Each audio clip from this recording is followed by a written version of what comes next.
Terima kasih Anda kembali bersama kami di CNN Indonesia Prime News. KPK resmi menahan Menteri Sosial Juliari Batubara terkait dugaan kasus korupsi pada bantuan sosial penanganan COVID-19. Juliari Batubara bersama 4 tersangka lainnya akan ditahan di rumah tahanan setidaknya 20 hari ke depan.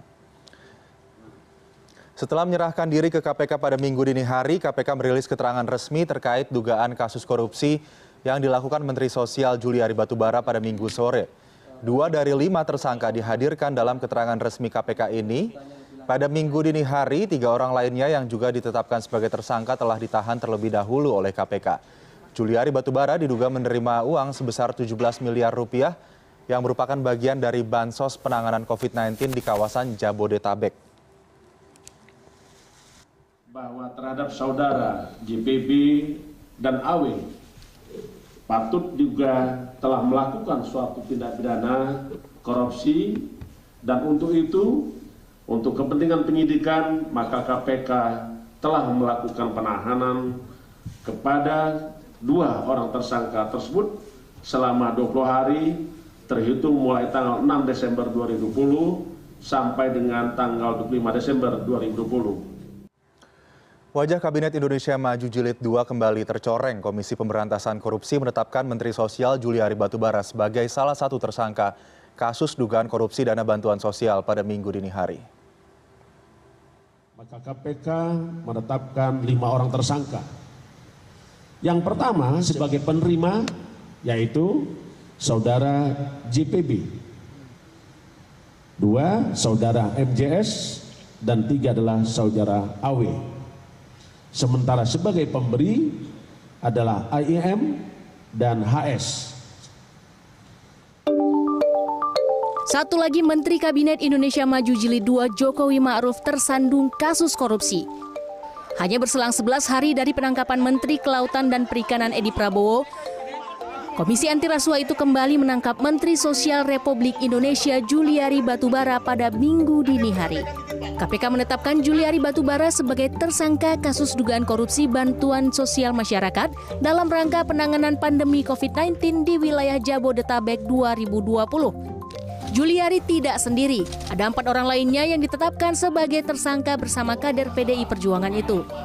KPK menghadirkan barang bukti yang berhasil diamankan dalam konferensi pers di lobi gedung KPK itu, yakni uang tunai sebesar 14,5 miliar rupiah dalam berbagai mata uang. Terkait hukuman yang akan diberikan, Juliari Batubara dan 2 pejabat Kemensos lainnya bisa saja terancam hukuman mati.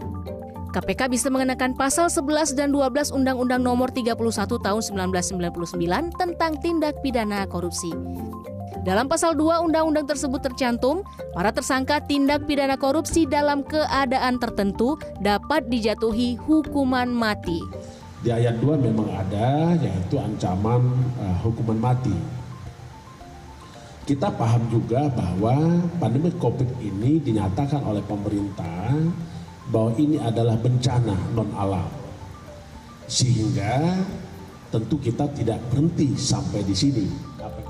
Presiden Joko Widodo sendiri menyatakan tidak akan melindungi orang-orang yang terjerat kasus korupsi. Hal tersebut disampaikannya pada Minggu siang di Istana Presiden Bogor, Jawa Barat. Untuk sementara, Presiden menunjuk Menteri Koordinator Bidang Pembangunan Manusia dan Kebudayaan PMK, Muhadjir Effendi sebagai pelaksana tugas Menteri Sosial RI. Saya tidak akan melindungi yang terlibat korupsi, dan kita semuanya percaya KPK bekerja secara transparan, secara terbuka, bekerja secara baik, profesional, dan pemerintah akan terus konsisten mendukung upaya pencegahan dan pemberantasan korupsi. Terkait penangkapan Menteri Sosial, Kementerian Sosial menyatakan akan memberikan akses penuh kepada KPK guna memperlancar penyelidikan dugaan penyelewengan dana bantuan sosial ini. Tim Liputan CNN Indonesia.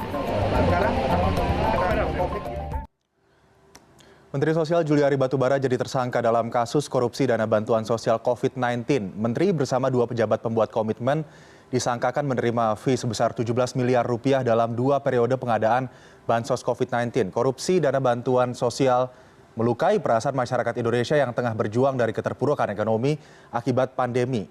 Kepala KPK Firly Bahuri pernah berucap ada ancaman hukuman maksimal yaitu hukuman mati bagi korupsi dana bantuan sosial di masa bencana atau pandemi. Jatah bansos untuk Mensos kami bahas malam hari ini bersama para narasumber yang sudah bergabung melalui sambungan Zoom. Langsung saja saya sapa. Yang pertama ada Nurul Gufron, Komisioner KPK RI. Selamat malam, Bang Gufron. Selamat malam, Mas. Ya, terima kasih sudah bergabung bersama CNN Indonesia, dan juga ada Almas Syafrina, peneliti ICW. Selamat malam, Mbak Almas. Iya, selamat malam, Mas. Ya, bergabung bersama kami juga melalui sambungan telepon ada Bukhori Yusuf, Komisi 8 DPR RI. Selamat malam, Pak Bukhori. Selamat malam, Mas. Ya, terima kasih para narasumber. Saya mungkin ke Bang Gufron terlebih dahulu. Bang Gufron, ini nampaknya masyarakat Indonesia perlu mengapresiasi kinerja KPK yang dalam 2 pekan sudah melakukan penangkapan terhadap 2 menteri begitu di kabinet. Bang Gufron, bisa diceritakan kembali sebetulnya bagaimana KPK bisa akhirnya membongkar kasus korupsi yang melibatkan langsung Menteri Sosial ini? Taufik. Dari awal di bulan Maret sebenarnya kita KPK sudah menyebar ke setiap kementerian pelaksana penanggulangan COVID-19, mulai dari sisi kesehatan, sosial maupun ekonomi. Itu harapannya KPK adalah untuk mencegah agar tidak ada korupsi dalam penanggulangan COVID-19. Bahkan KPK juga menerjunkan timnya, orang-orang KPK dimasukkan di Satgas, di kementerian, itu untuk mengawal agar kebijakan-kebijakannya tidak kemudian menimbulkan celah-celah yang bisa disalahgunakan. Bahkan kami juga beberapa kali hadir untuk sidak di setiap kementerian penanggulangan COVID-19 ini. Maka kami sangat memahami sistemnya. Karena memang masa COVID, tidak mungkin kita kemudian memperketat pengadaan dan barang dan jasa, maka kemudian kemudahan-kemudahan itu yang menjadi celah penunjukan langsung sehingga mengakibatkan banyak rekan-rekanan yang kemudian seperti ada hutang budi lah. Pada saat hutang budi itu kemudian setiap perusahaan seakan-akan ada kickback kepada penyelenggara negara. Itu yang kemudian kami lakukan proses penyelidikan. Bang Gufron, namun kalau kita melihat bagaimana KPK kemudian melakukan konferensi pers terhadap tersangka kasus korupsi, ada yang berbeda, yaitu tersangka kasus korupsi dihadirkan dalam konferensi pers ini. Sebetulnya apa yang ingin ditunjukkan oleh KPK, Bang Gufron? Kami semuanya mulai dari Januari ya, penangkapan terhadap komisioner KPU, Bupati Sidoarjo, semuanya kami tunjukkan. Sekali lagi itu untuk memberikan efek jera kepada pelakunya, supaya juga masyarakat kemudian harapannya kami supaya takut kepada personelnya, jera kepada masyarakat yang lain supaya takut, supaya yang lain tidak ikut-ikut begitu. Harapannya ini untuk kemudian memberikan efek deteren.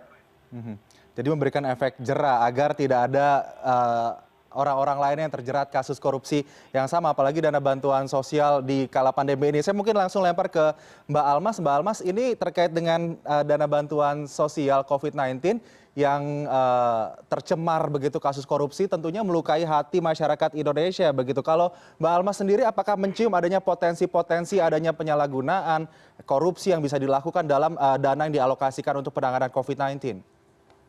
Ya, terima kasih, Mas. ICW memang sejak awal kami sudah melakukan pemetaan begitu ya. Apa celah-celah korupsi yang potensial terjadi khususnya dalam pengadaan barang dan jasa terkait dengan penanganan COVID-19. Sebetulnya bansos itu hanya salah satu yang kemudian rawan terjadi korupsi ya. Kalau bansos kami sudah berulang kali mendorong Kementerian Sosial untuk lebih terbuka dalam mengumumkan kepada publik begitu ya terkait dengan pengadaan barang dan jasa, siapa penyedianya, kemudian nilai paketnya dan lain-lain begitu ya. Dan saya rasa tidak hanya bansos tapi juga alat kesehatan alat kesehatan, kemudian juga macam hazmat suit dan lain-lain itu kami duga ada potensi terjadi korupsi dengan pola yang kurang lebih sama begitu. Dan terkait dengan bansos memang sejak awal pemetaan kami melihat pertama ada potensi korupsi di sisi pengadaan barang dan jasanya, kemudian dalam proses distribusinya. kita mungkin untuk proses distribusinya sudah sejak bulan April ya, banyak mengemuka di media juga, ada pemotongan, ada pungutan liar, ada politisasi dan lain-lain. Dan kami cukup mengapresiasi kerja-kerja KPK yang kemudian membongkar begitu ya, praktek korup balik pengadaan barang dan jasa terkait dengan PBJ bansos sembako. Oke, Mbak Almas, ini adalah penangkapan menteri kedua begitu di tahun 2020 ini. Sebelumnya juga masih segar dalam ingatan kita, ada Menteri KKP Edi Prabowo juga terjerat jari korupsi KPK. Catatan ICW, ada 2 menteri yang ditangkap dalam waktu yang berdekatan. Bagaimana? Ya, artinya di sini menunjukkan bahwa perilaku elit kita, meskipun sekarang kondisinya masyarakat sedang di kondisi krisis begitu ya, secara finansial banyak sekali masyarakat kita yang terdampak negatif akibat pandemi COVID-19, ada yang di PHK, ada yang kemudian kehilangan pekerjaan, kehilangan pendapatannya berkurang. Justru perilaku koruptif dari elit politik kita itu tidak banyak berubah gitu ya. Perilaku korupsi tetap terjadi, bahkan korupsi itu sendiri bersinggungan dengan bansos yang diharapkan atau disebutkan oleh pemerintah itu bertujuan untuk membantu masyarakat. Ini sangat disayangkan. Ternyata pandemi itu tidak membuat elit politik kita mempunyai simpati dan empati yang cukup untuk berubah perilaku, untuk semakin menjaga diri dari perilaku-perilaku koruptif. Mungkin itu, dan saya harap KPK juga tidak berhenti di kasus PBJ di Kementerian Sosial, tapi juga di sektor-sektor yang lain, khususnya untuk penanganan COVID-19 di kementerian atau lembaga yang lain. Baik, Mbak Almas. Mungkin saya langsung lempar selanjutnya ke Bang Bukhori Yusuf, Komisi 8 yang langsung bersinggungan langsung dengan Kementerian Sosial gitu. Bang Bukhori, dari skema penyaluran bansos, pendistribusian, Komisi 8 melihat apa sebetulnya yang kurang sehingga bisa masuk, ada celah di situ untuk melakukan aksi tindak pidana korupsi? Iya, Assalamualaikum, selamat malam. Selamat malam untuk Mbak Almas dan Mas Gufron nih dari KPK. Pertama, kami dari Komisi 8 ini mengapresiasi kerja KPK ya, juga teman-teman lain yang ikut mengawasi. Meskipun kami sebenarnya juga kaget dan prihatin ini, di mana secara kerja keras yang telah kita lakukan bersama-sama, artinya selama ini Kementerian Sosial ini kita mesti jujur bahwa dengan adanya satu anggaran yang sangat besar, dari semula anggaran sekitar 50-an triliun lalu kemudian menjadi 135 atau 134 triliun karena adanya pandemi COVID-19 ini, saya kira juga di satu sisi perlu kita apresiasi karena bisa menjalankan secara umum itu baik. Persoalannya adalah ketika tiba-tiba di akhir tahun 2020 kita dikagetkan dengan adanya sebab ini juga betul membuat kami semua kaget, kami semua ini prihatin karena tidak menyangka. Jadi memang salah satu kelemahan yang sangat mendasar bagi DPR untuk melakukan pengawasan adalah proses yang sangat perlu diawasi itu di dua ujung. Pertama di sisi hulu, yang kedua adalah hilir. Nah, kalau di aspek hulunya ini kan sebenarnya kementerian, di situ ada Inspektorat Jenderal, lalu ada BPKP yang menjadi konsultan, dan juga penegak hukum yang sebenarnya sejak dari awal juga bisa memantau. DPR juga memantau, namun punya keterbatasan yang sangat banyak untuk masuk lebih dalam karena itu memang ranah eksekutif. Nah, yang kedua adalah aspek hilir. Jadi hilir ini dalam konteks distribusi. Nah, memang kami lebih banyak mensoroti di aspek hilir atau distribusi. Karena telinga dan mata kami ini kan masyarakat. Nah, masyarakat itu kan taunya di aspek pendistribusian, terkait dengan masalah pendataan, tidak validasi data, terkait dengan masalah data yang tidak sesuai, artinya yang mestinya berhak untuk menerima dia tidak menerima, atau yang mestinya dia tidak menerima malah menerima, atau sebaliknya. Ini juga terjadi banyak. Dan itu kemudian selama hampir 1 tahun mulai sejak bulan April itu sudah mengalami perbaikan-perbaikan. Dan bahkan kemudian di kesimpulan pada bulan bulan Oktober yang lalu sudah kita pastikan bahwa ini perlu adanya sebuah satu validasi data secara menyeluruh untuk kesejahteraan sosial. Sehingga data itu nanti menjadi sumber atau menjadi pegangan untuk seluruh KL dalam menyalurkan berbagai macam program-program kesejahteraan sosial, bukan hanya Kementerian Sosial. Dan kemudian sudah kita sepakati di APBN 2021 itu kita menganggarkan anggaran yang cukup besar, 1,3 triliun lebih untuk kaitannya dengan masalah validasi data. Agar persoalan-persoalan distribusi ini kemudian terselesaikan, tidak ada lagi yang kemudian mengadu ini adalah tidak sesuai dan seterusnya. Sehingga itu satu sisi atau 50% lebih itu akan bisa terselesaikan. Nah, tinggal kemudian memang persoalan di hulu ini kait dengan masalah pengadaan. Sinilah sebenarnya kelemahan atau kemudian perlu kita bersama-sama memberikan atensi begitu di sini. Nah, ternyata terbukti dari baik Kementerian Sosial maupun Kementerian KKP temu hari yang lalu ini kan ujung-ujungnya persoalan di masalah di hulunya, bukan di hilirnya. Pengawasan yang kurang di tengah realisasi penyerapan yang diperlukan cepat begitu, karena ini adalah bantuan sosial untuk penanganan COVID-19. Kita juga akan bahas terkait dengan bantuan sosial COVID-19. Ketua KPK Firly Bahuri pernah berucap bahwa ada ancaman hukuman maksimal, yaitu hukuman mati terkait dengan korupsi yang terjadi pada bantuan ataupun hal-hal yang berhubungan dengan masa-masa tertentu seperti bencana dan juga COVID-19 saat ini. Bagaimana nanti penjelasan dari Komisioner KPK, kami bahas usai jeda. Tetaplah bersama kami di CNN Indonesia Prime News.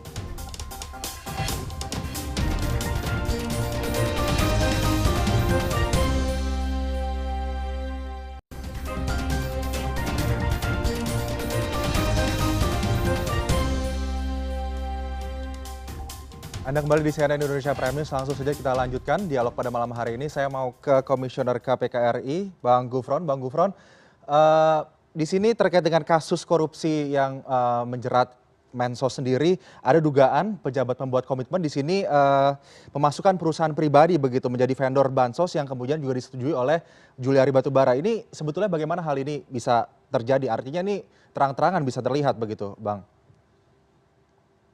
Ya, karena memang dalam kerangka COVID-19 ini, proses pengadaan barang dan jasa demi keselamatan dan kesehatan warga, maka kemudian prosedur-prosedur yang semestinya ketat berdasarkan Perpres 13/2018, pengadaannya kemudian bisa dilaksanakan secara langsung. Itu sekali lagi demi apa?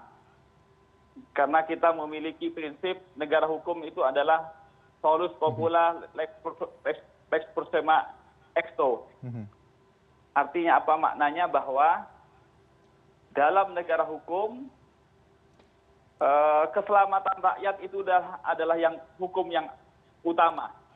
Maka prosedur hukum yang kemudian sebelumnya sangat ketat, ketentuan dan syaratnya serta prosedurnya yang sangat ketat, kalau kemudian diterapkan maka kemudian para penduduk kita kelaparan, bahkan ada yang mati, maka kemudian itu ditembus dengan proses penunjukan langsung. Jadi terlepas dari kasus korupsi yang terjadi, ada asas yang memperbolehkan. Memungkinkan untuk kemudian ada kepentingan-kepentingan pribadi yang menumpangi. Bukan hanya PT-nya, PT yang ternyata konflik interest ataupun milik bagian dari penyelenggara negara, bahkan juga mungkin harganya pasti kemudian tidak benar gitu. Itu yang akan kami terus kembangkan. Sejauh ini yang kami endus, artinya yang kami pengarai dalam pemeriksaan pertama adalah ada pemberian dari pihak-pihak tekanan kepada pejabat-pejabat di Kementerian Sosial. Itu yang terjadi. Terkait dengan pernyataan Ketua KPK Firly Bahuri yang menyatakan bahwa ada ancaman hukuman maksimal bagi pelaku korupsi di tengah situasi bencana ataupun pandemi ini, bagaimana kelanjutan atau bagaimana klarifikasinya, Bang Gufron? Ya, prinsipnya pasal korupsi dari pasal 2 sampai pasal 22 ada sekitar 13 pasal normanya kalau dengan ayat-ayatnya dan huruf-hurufnya itu ada 30 norma, jenisnya ada 7, itu yang memungkinkan hukum pidana maksimal, artinya sampai hukuman pidana mati, itu adalah ketentuan pasal 2 ayat 2. 2 ayat 2 itu kemudian merujuk pada pasal 2 ayat 1. Apa pasal 2 ayat 1? Adalah perbuatan melawan hukum untuk memperkaya diri dengan menguntungkan diri, orang lain atau korporasi yang merugikan keuangan negara.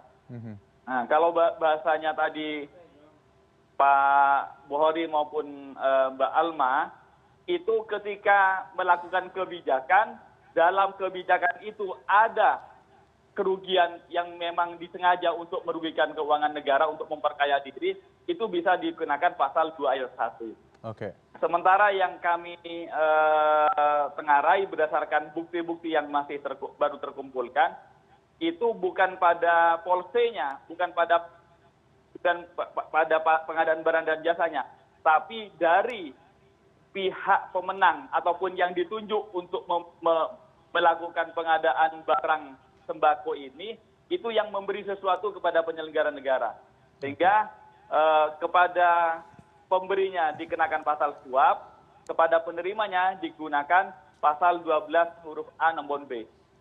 Oke, ada pasal yang berbeda antara pemberi dan penerima suap. Saya ke Mbak Almas. Mbak Almas, ini terkait dengan tadi korupsi dana bantuan sosial yang disebabkan oleh ada celah di situ. Tapi kalau Mbak Almas melihat bagaimana sebetulnya transparansi, keterbukaan untuk pertanggungjawaban dana-dana publik begitu yang digunakan dalam hal penanganan COVID-19 ini ke masyarakat, bagaimana Mbak?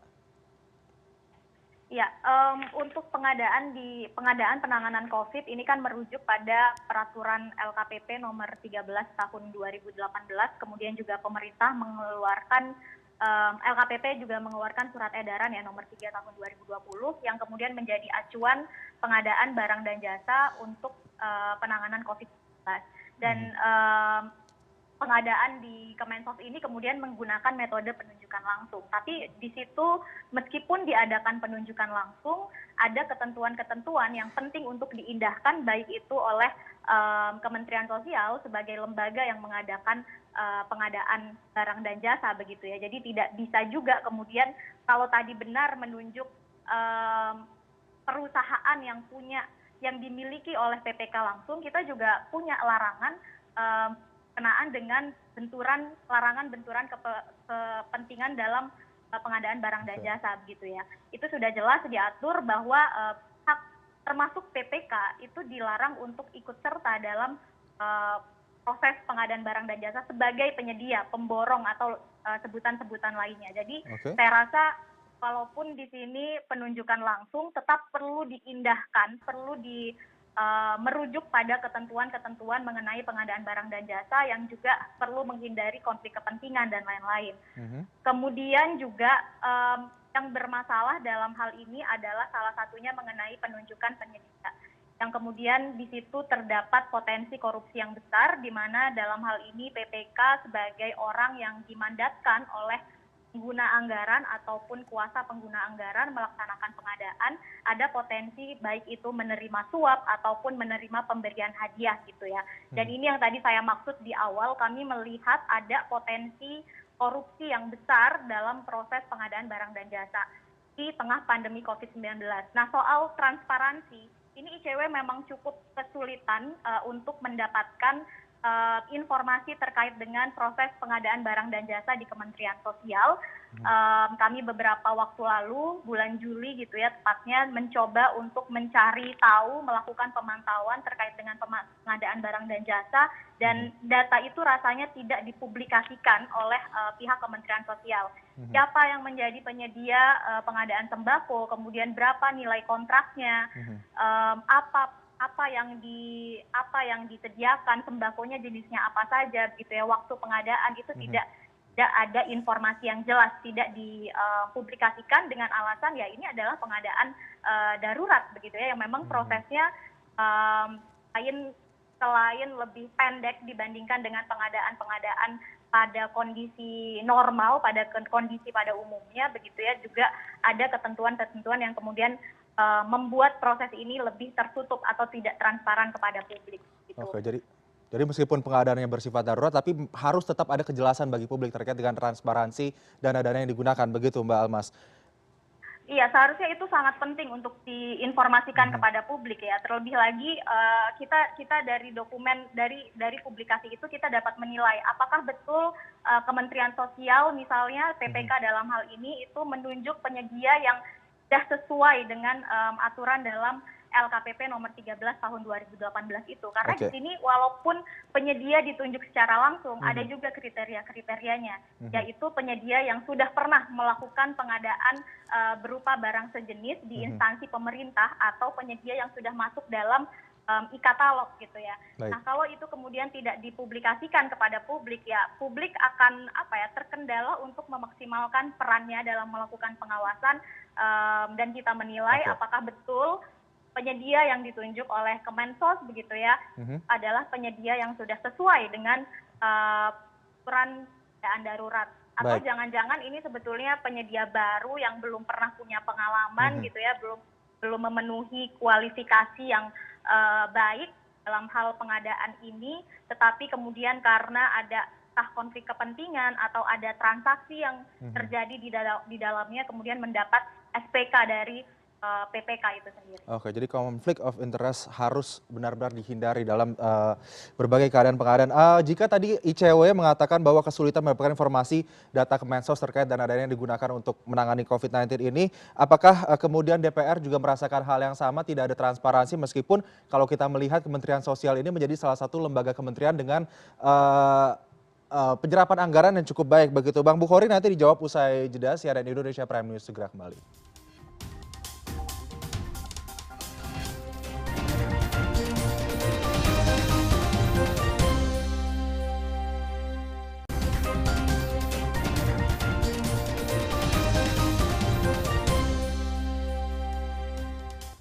Anda kembali di CNN Indonesia Prime News. Saya langsung ke Bang Bukhori. Bang Bukhori, ini terkait dengan tadi ICW yang tidak menerima informasi yang cukup jelas terkait dengan realisasi anggaran yang digunakan oleh Kementerian Sosial. Apakah DPR juga merasakan atau mendapatkan hal yang sama begitu? Ada ketidakjelasan kemana saja aliran dana tersebut digunakan dari Kementerian Sosial untuk dana penanganan COVID-19? Ya, jadi begini Mas. DPR ini memang dibatasi di dalam melakukan pembahasan anggaran. Pada waktu yang lalu itu kita bisa membahas anggaran sampai kepada satuan 3. Tapi kan dengan adanya terbitnya keputusan MK terkait dengan masalah pembahasan anggaran, itu kan ditetapkan bahwa DPR tidak boleh masuk kepada sampai satuan 3. Nah, satuan 1 dan satuan 2 itu kan semuanya masih gelondongan. Gelondongan dari satu anggaran, misalnya anggaran Kementerian Sosial totalnya berapa, lalu terdistribusi di masing-masing dirjen dan direksi itu berapa. Tetapi kemudian lebih dari ke sana tidak memungkinkan. Sehingga kita tidak memungkinkan, bahkan kemudian kalau kita mengendus lebih jauh ini menjadi dipersoalkan. Ini saya kira problem pertama yang menjadi persoalan bagi DPR, tidak begitu leluasa untuk kemudian mengetahui aliran sejak dari awal. Dan kemudian apalagi misalnya terkait dengan masalah perusahaan-perusahaan mana yang kemudian nanti penyedia jasa yang terkait dan seterusnya, itu tidak sepenuhnya kemudian bisa kita terima di dalam rapat-rapat itu. Bang Bukhori, meskipun boleh jadi secara pribadi atau secara tertentu itu saya kira kalau sebagai mitra kerja dia akan dibuka, tetapi itu kan pada dasarnya sebagai bentuk pendekatan pribadi untuk pengawasan. Nah, dari situlah sebenarnya kita tidak begitu leluasa untuk mengakses. Nah, yang kedua, saya kira tadi itu memang ke depan perlu diperbaiki di dalam mekanisme penganggaran atau mekanisme pembahasan anggaran di DPR bersama dengan pemerintah ini. Tidak hanya kemudian di satuan 1 dan satuan 2, tetapi kita perlu lihat, jadi tidak hanya dalam kemudian sesuatu yang sudah selesai, baru kemudian setelah pengawasan, baru kemudian kita tanyakan. Jadi pengawasan ini kan kemudian terjadi setelah selesai Setelah selesai kita boleh mau sampai satuan 3, sampai satuan 4, bahkan dalam rangka investigasi kita bisa sampai dalamnya. Tapi kan kalau secara ranah administratif itu kan sudah selesai. Bahkan kami tanya program bantuan sosial yang sampai tahun 2020 mereka sudah selesaikan 100%. Baik. Ini kan ketika 100%, ya celahnya itu kemudian kita tidak mendapatkan sesuatu. Baik, Nah, Bang tapi Bukhori. kemudian kita dikagetkan dengan tiba-tiba adanya suap ini. Suap ini kan kalau saya konstruksikan kira-kira begini, mungkin mereka ini adalah ada deal di awal, tapi kan tidak tahu kita. Deal di awal dalam prosesnya juga baik-baik saja, karena itu DPR fokusnya adalah bagaimana dalam pendistribusian. Beberapa kali kita mengkritik bagaimana kemudian pola pendistribusian dari pusat Jakarta ke khususnya di Jabodetabek tidak terlalu repot, tapi kemudian yang keluar-luar daerah ini kemudian ada banyak sebetulnya memang dimensi untuk kemudian mengupas apa saja yang terjadi dalam penyaluran dana bantuan sosial ini. Sampaikannya dan seterusnya. Baik, Bang Bukhori. Kemudian terkait dengan masalah Bang Bukhori, mohon maaf waktu kita terbatas. Disitulah kemudian DPR fokusnya di sana karena dia tidak bisa mengakses dari awal secara keseluruhan. Sehingga persoalannya memang bukan persoalan dipersulit, tetapi kita kendala ada secara aturan. Demikian. Baik, Bang Bukhori, terima kasih. Saya langsung lempar ke Bang Gufron. Bang Gufron, ini Menko PMK sudah ditunjuk sebagai pengganti sementara begitu ya untuk kemudian menduduki jabatan di Kementerian Sosial. Ini apakah kemudian menutup kasus korupsi yang ada di tubuh Kementerian Sosial atau bagaimana nanti, Bang? Penunjukan itu kan supaya Kementerian Sosial itu tetap terisi dan tetap berjalan. Jadi persoalan atau masalah eksekutif yang itu bukan di luar KPK, tapi KPK tetap akan melanjutkan perkara ini sampai sejauh mana. Lagi dua hal tadi, follow the money-nya sampai kemana, dari hulu dan ke hilirnya itu kepada siapa. Kalau memang mereka memang penyelenggara negara yang merupakan subjek hukum dari tindak pidana korupsi, tentu kami semua pihak itu akan kami mintai pertanggungjawaban secara hukum. Kami tidak akan pilih-pilih dan artinya tidak akan main-main proses penyidikan masih terus berjalan termasuk pengawasan terhadap Kementerian Sosial dan dana bantuan sosial. Baik, terima kasih Bang Gufron. Saya ke Mbak Almas, singkat saja Mbak Almas, ini bagaimana pengaruh penangkapan Menteri kedua di Kabinet Kerja Jilid 2 Jokowi ini terhadap citra keseluruhan dari Kabinet Kerja Jokowi? Singkat saja Mbak Almas, silakan. Ya, ini kabinet atau pemerintahan Jokowi periode kedua baru berjalan 1 tahun ya, dan menurut saya ini menjadi catatan merah untuk pemerintah, untuk Presiden Jokowi. 2 menterinya dalam waktu pemerintahan yang sangat singkat sudah ditetapkan sebagai tersangka kasus korupsi, dan semoga kedepannya lebih selektif dalam menunjuk menteri. Dan yang terpenting terkait dengan program bansos, menurut saya pemerintah gitu ya, lembaga negara, Kementerian Sosial, Kementerian Kesehatan, dan semua yang bersangkutan untuk kemudian menangani pandemi COVID-19 itu janganlah menggunakan alasan daruratan, pengadaan darurat untuk kemudian buat akses publik terhadap data atau informasi pengadaan barang dan jasa itu tertutup begitu ya. Kita punya sistem informasi rencana umum pengadaan, dan kalau kementerian yang lain bisa mempublikasikan TBJ terkait penanganan COVID-19 di situ, kenapa kemudian Kementerian Sosial tidak gitu ya? Karena di situ juga tidak dilarang meskipun kondisinya darurat, pengadaannya darurat, untuk kemudian mempublikasikan informasi terkait dengan setidaknya rencana pengadaan barang dan jasa yang akan dilaksanakan oleh kementerian, lembaga, ataupun perangkat daerah. Saya rasa ini adalah momentum yang tepat begitu ya untuk kita bersama memperbaiki proses bansos, pemberian program bansos, baik dari proses perencanaannya kemudian hingga distribusinya yang tadi juga disebutkan oleh Pak Bukhori, ada masalah dari hulu hingga hilir. Baik, Mbak Almas, artinya ini jangan sampai kemudian kedaruratan menjadi celah untuk melakukan tindak pidana korupsi. Terima kasih Mbak Almas Syafrina, peneliti ICW, dan juga terima kasih Bang Nurul Gufron, Komisioner KPK Republik Indonesia, dan juga Bang Bukhori Yusuf, anggota Komisi 8 DPR RI, sudah bergabung bersama kami. Kita kawal terus bagaimana kasus korupsi yang kemudian menjerat Menteri Sosial ini, dan apakah kemudian benar hukuman maksimal akan diterapkan kepada para pelaku korupsi yang melakukan tindak pidana korupsi di tengah pandemi COVID-19. Terima kasih, selamat malam. Dan usai jeda, CNN Indonesia Prime News segera kembali bersama rekan saya Eva Yunizar. Tetaplah bersama kami.